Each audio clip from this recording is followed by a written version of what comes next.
On avait dit au petit Alvin que chez cet homme en blanc, il trouverait de la tendresse. On ne lui avait pas menti. Alors Alvin veut que le pape embrasse tous ses autres camarades et il l'entraîne à l'intérieur du centre. Ils sont 250 en tout, 250 enfants des rues. Les plus petits ont 18 mois, enrôlés à l'âge de l'innocence dans des réseaux de prostitution, de mendiants, de voleurs, et libérés par le père Daucher, un religieux français qui anime un réseau d'abris à Manille depuis plus de 10 ans. Saint-Père, ces enfants, pauvres parmi les pauvres, sont le trésor de notre Église.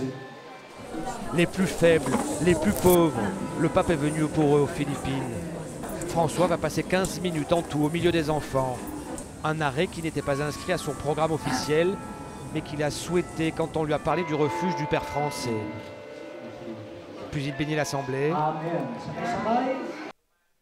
L'étape au refuge est terminée.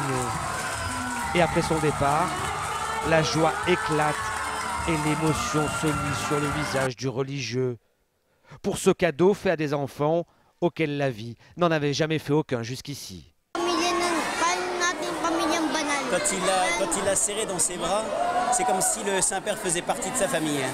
Il avait l'impression qu'il avait un membre de sa famille, qu'il serrait très fort un membre de sa famille. Ils ont l'impression de redevenir des personnes alors qu'ils ont été jetés comme des objets. Regardez cette ferveur, c'est extraordinaire. Une visite à point nommé pour François qui, juste avant, dans la cathédrale de Manille, venait de dénoncer les terribles inégalités qui déchirent la société philippine.